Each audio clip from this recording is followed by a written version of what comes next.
Olá, que a paz de nosso Senhor Jesus Cristo esteja contigo. Na aula anterior, estudamos sobre a pessoa de Cristo.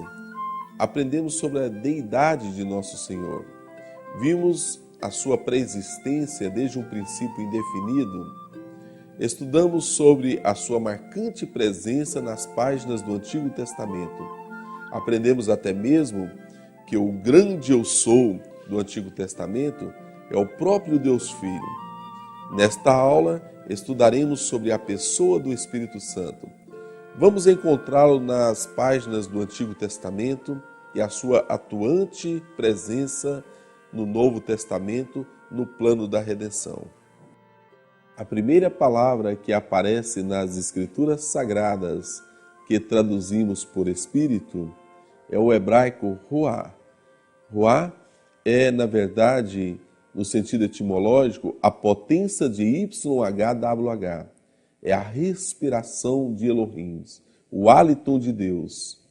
Esta palavra é o mesmo Atma do sânscrito, o Den dos persas, o pneuma dos gregos, que derivou tantas palavras para o nosso idioma, como pneu, pneumonia e todas as outras relacionadas a ar. No entanto, não podemos dizer que Ruá seja a pessoa do Espírito Santo da divindade. Nem tampouco podemos dizer que Ruá é um ar comum, porque é a respiração do próprio Deus. Como vimos na criação, Ruá é o sopro de Deus que deu vida a Adão. Por isso é o símbolo do Espírito Santo.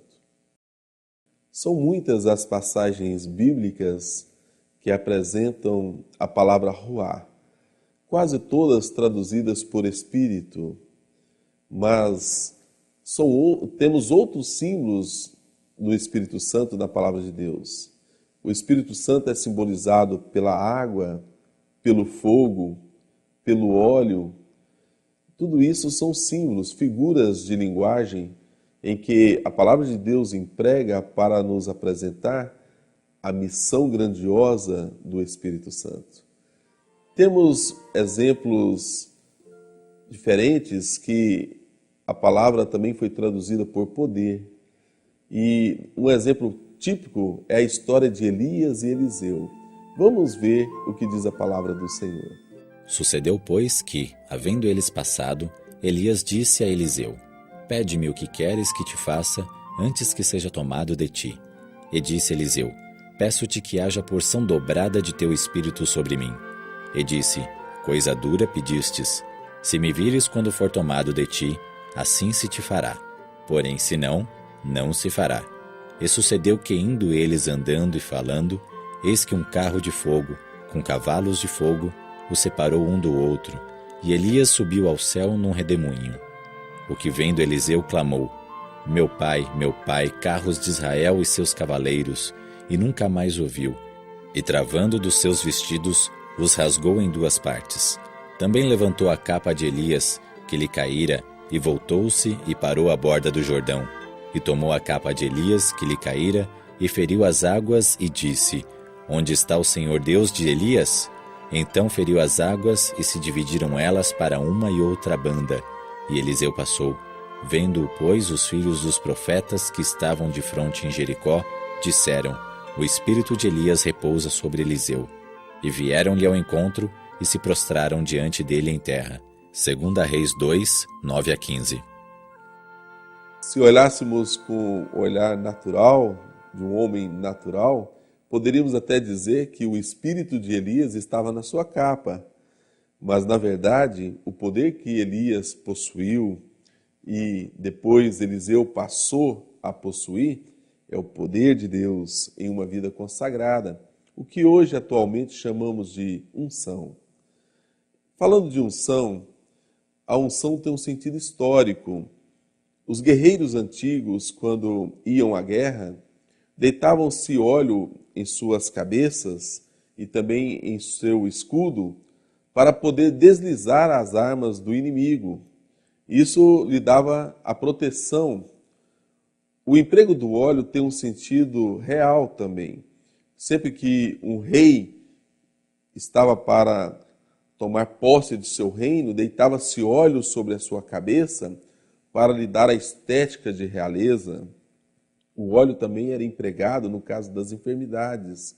Quando uma pessoa tinha uma chaga, uma úlcera, empregava-se óleo no sentido terapêutico. Nós vamos agora fazer uma dinâmica para você ver como se ungia uma pessoa. Atualmente, o ministro do Evangelho, quando vai ungir uma pessoa, apenas asperge o azeite sobre a fronte desta pessoa. Mas no Antigo Testamento era um pouco mais exagerado. Pegava-se uma botija de azeite e entornava literalmente sobre a cabeça do ungido. Uma pessoa ungida quer dizer exatamente que está protegida contra os ataques de Satanás, é uma pessoa que tem um aspecto real e é curada de todas as suas enfermidades espirituais e físicas. Vamos ver agora alguns exemplos bíblicos de unção. No livro de Levítico, no capítulo 8, versículos 10 a 12, apresenta a unção do tabernáculo e de Arão como sumo sacerdote. No livro de Números, no capítulo 11, versículos 17, 24 e 25, apresenta a unção dos 70 anciãos. Já em Deuteronômio, no capítulo 34 e versículo 9, temos a unção de Josué. E no primeiro livro de Samuel, no capítulo 10, versículo 1, apresenta a unção do primeiro rei de Israel, a unção de Saul. E é bom lembrar que nenhum rei de Israel ocupou o trono sem ser ungido. Temos já a unção dos juízes no próprio livro de Juízes. Exemplos, capítulo 3, versículo 10, capítulo 11, versículo 29, capítulo 13, versículo 25. E no livro de Samuel, tanto no primeiro quanto no segundo, e também nos dois livros de Reis, apresenta a unção dos profetas. Temos no primeiro livro de Samuel, capítulo 10, versículo 10, segundo livro de Samuel, capítulo 23, versículo 2, primeiro livro dos Reis, capítulo 22, versículo 24, segundo livro dos Reis, capítulo 2, versículo 15, e um exemplo importante está também no livro de Miqueias, no capítulo 3, versículo 8. Um dos grandes mistérios da divindade apresentados na palavra de Deus é a encarnação de Cristo. A encarnação de Cristo é representada pela figura do Messias no hebraico, que significa ungido, e de Cristo no grego, que significa ungido. Em Isaías capítulo 61, versículo 1, apresenta a unção profética do Messias. E uma leitura muito solene sobre o Espírito Santo, nós encontramos no Salmo 139. Tu me sondaste e me conheces. Tu conheces o meu assentar e o meu levantar. De longe entendes o meu pensamento. Cercas o meu andar e o meu deitar, e conheces todos os meus caminhos. Sem que haja uma palavra na minha língua, eis que, ó Senhor, tudo conheces. Tu me cercaste em volta e puseste sobre mim a tua mão. Tal ciência é para mim maravilhosíssima, tão alta que não a posso atingir.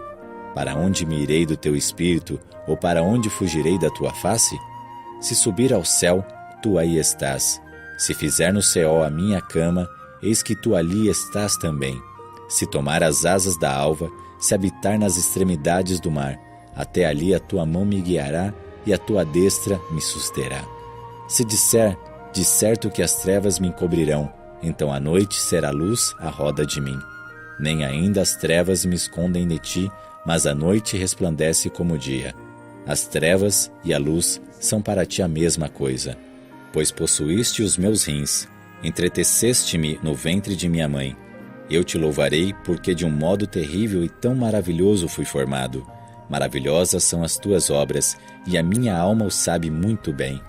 Os meus ossos não te foram encobertos, quando no oculto fui formado e entretecido como nas profundezas da terra.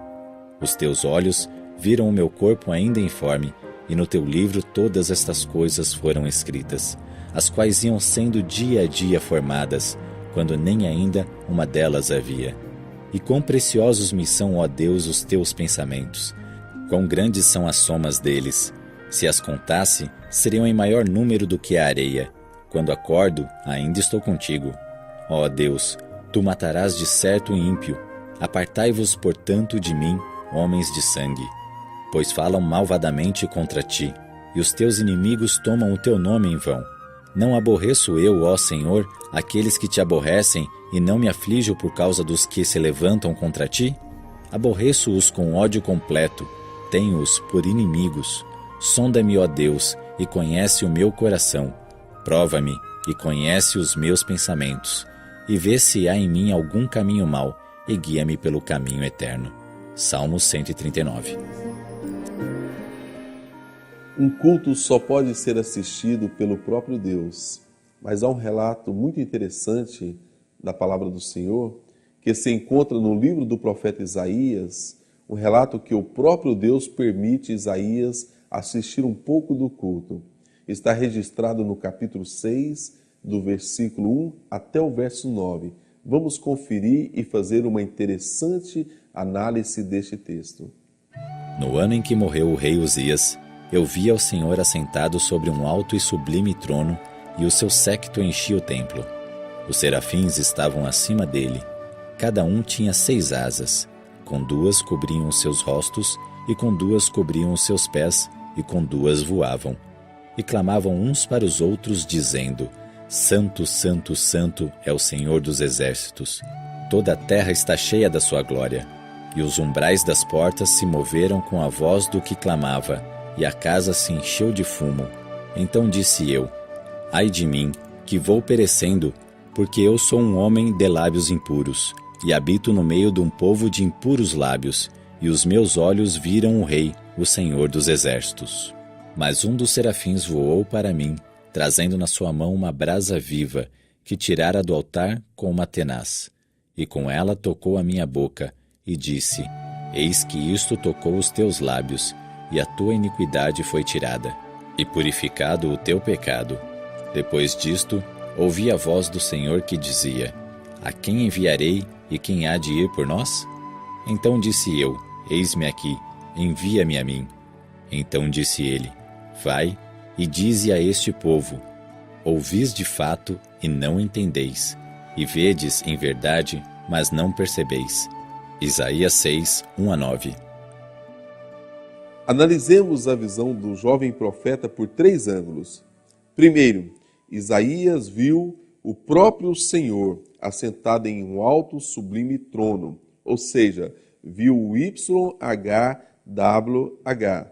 Segundo, a tríplice doxologia da adoração dos serafins: Santo, Santo, Santo é o Senhor dos exércitos. E em terceiro, o YHWH, que falou a Isaías, usou os verbos no plural: Quem há de ir por nós? Em primeiro lugar, precisamos saber qual pessoa da divindade foi vista pelo profeta Isaías, já que estudamos na segunda aula que a pessoa do Pai nunca foi vista por homem algum. Este importante assunto está registrado pelo evangelista João, e ele nos dá a resposta. Por isso não podiam crer pelo que Isaías disse outra vez. Cegou-lhe os olhos e endureceu-lhes o coração, a fim de que não vejam com os olhos e compreendam no coração, e se convertam, e eu os cure. Isaías disse isto quando viu a sua glória e falou dele. João 12, 39-41. O evangelista João nos responde claramente que a pessoa da divindade que foi vista por Isaías é, na verdade, o próprio Jesus. Mas qual pessoa da divindade falou através de Isaías ao povo de Israel? Esta outra pergunta o apóstolo Paulo nos responde. E como ficaram entre si discordes, se despediram, dizendo Paulo esta palavra: Bem falou o Espírito Santo a nossos pais pelo profeta Isaías, dizendo: Vai a este povo e dize: De ouvido ouvireis, e de maneira nenhuma entendereis. E vendo, vereis, e de maneira nenhuma percebereis. Atos 28, 25 e 26. A tríplice doxologia apresentada pelos serafins é, na verdade, uma adoração ao Deus Pai, Deus Filho e o Espírito Santo. Vamos ver agora uma obra de contrafação. Contrafação é, segundo o dicionário da língua portuguesa, uma obra reproduzida fraudulentamente, uma farsa. Satanás sempre criou contrafações contra os planos de Deus e contra as verdades divinas. No assunto de divindades, não seria diferente. Conhecedor da divindade real, ele criou divindades pagãs em muitas culturas. Por exemplo, nós temos no Egito a trindade Ísis, Osíris e Horus. Nós temos na Índia Brahma, Vishnu e Shiva. Na Grécia, Zeus, Urano e Gaia. E em muitas outras culturas pagãs existem trindades. A Bíblia nunca usa a palavra trindade para evitar esse tipo de ligação. E mesmo a escritora americana Ellen Golden White não apresenta em suas páginas manuscritas a palavra trindade. Há algumas traduções que equivocadamente existem na língua portuguesa, mas iremos conferir as páginas reais manuscritas por esta escritura. O termo terceira pessoa da Trindade é colocado como sendo a tradução do texto Third Person of Godhead, que encontra-se no livro original The Desire of Ages. Em primeiro lugar, o termo Godhead, que está no idioma original, significa divindade. Trindade é a tradução da palavra em inglês Trinity. Portanto, o termo divindade nada tem que ver com o termo Godhead, do idioma original. Queremos enfatizar que a pessoa do Espírito Santo sempre foi ativa no governo universal. O fato da pessoa do Deus Pai e da pessoa do Deus Espírito Santo não ser assim tão apresentável nas Escrituras Sagradas não indica inexistência. Na verdade, o próprio Cristo disse que as Escrituras Sagradas testificam dele, mas o apóstolo Pedro afirmou que estas mesmas Escrituras foram inspiradas pelo Espírito Santo. Porque a profecia nunca foi produzida por vontade de homem algum, mas os homens santos de Deus falaram inspirados pelo Espírito Santo. 2 Pedro 1:21. Reportando ao cenáculo, quando Cristo nos fez a grande promessa, vamos lembrar o que ele disse: Eu rogarei ao Pai e ele vos dará o outro Consolador. A principal missão do Espírito Santo na era cristã é ser o advogado que intercede. Mas existem outras missões do Espírito Santo no Novo Testamento. E vamos dar alguns exemplos. Dá poder aos evangelistas, conforme está registrado em Atos, capítulo 1, versículo 8. Interceder por nós, carta aos Romanos, capítulo 8, versículo 26. Ensinar-nos as coisas espirituais, primeira carta aos Coríntios, capítulo 2, versículo 13. E selar os que creem em Cristo, carta aos Efésios, capítulo 1, versículo 13. Nós temos apenas duas manifestações corpóreas do Espírito Santo registradas nas Escrituras Sagradas. A primeira, por ocasião do batismo de Jesus Cristo. Quando o céu se abriu, ouviu-se uma voz e o Espírito Santo desceu em forma de pomba sobre o Filho de Deus. A segunda foi em Pentecostes, quando os discípulos viram o Espírito Santo em forma de línguas repartidas entre eles, línguas de fogo. Na verdade, essa segunda manifestação foi uma visão coletiva. A primeira já foi diretamente uma manifestação corpórea.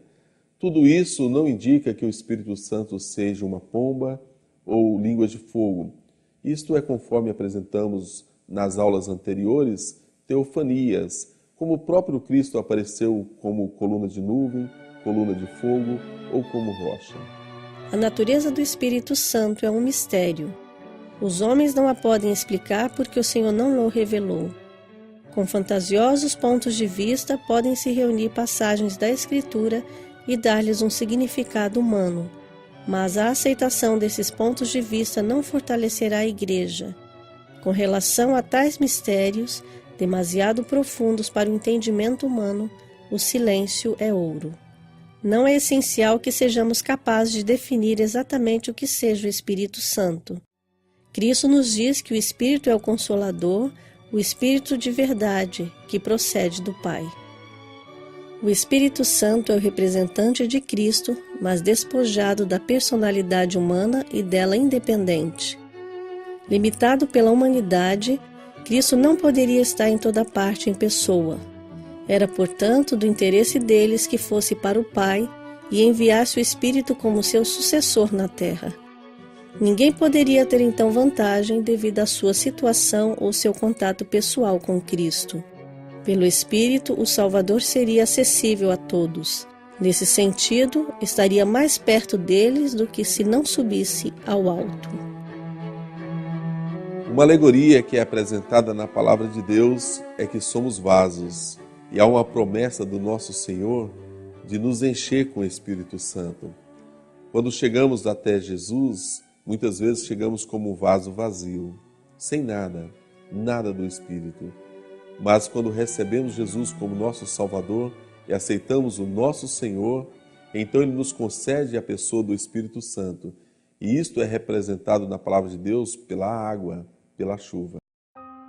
Em primeiro lugar, quando aceitamos o nosso Senhor Jesus, o Senhor nos concede respingos do Espírito Santo, uma porção espiritual. Mas quando não desenvolvemos na palavra do Senhor, não crescemos, ficamos, na verdade, como o gelo, uma água parada, que não flui, não alimenta.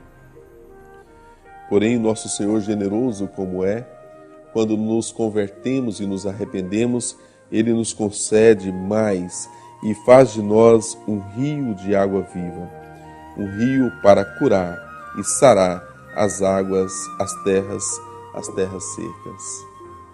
Assim chegamos à conclusão da nossa quarta aula. Que Deus te abençoe.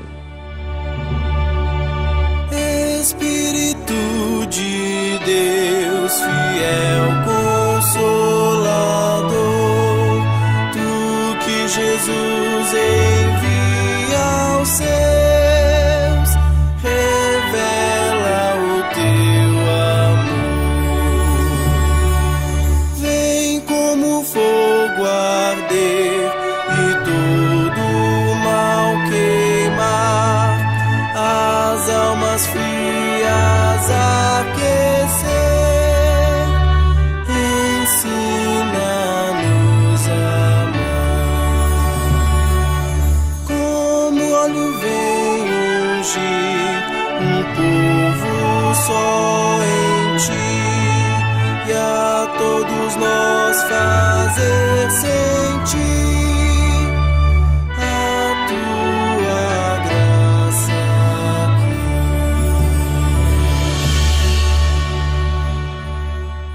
Bem, chegamos com a graça do nosso Senhor ao final da quarta aula. Uma aula interessante que estudamos sobre a pessoa do Espírito Santo, a sua missão, o nosso Consolador. Convido você para estar conosco na próxima aula, quando estudaremos sobre as Escrituras Sagradas. Vamos estudar sobre a formação do cânon do Antigo Testamento e do Novo Testamento. Quem são os autores dos livros sagrados? Em quais línguas foram escritos? Quando foram escritos estes livros? Onde foram escritos? Estudaremos sobre os concílios, estudaremos ainda sobre os apócrifos. Muitas coisas interessantes. São imprescindíveis para o seu conhecimento bíblico. Você não pode perder.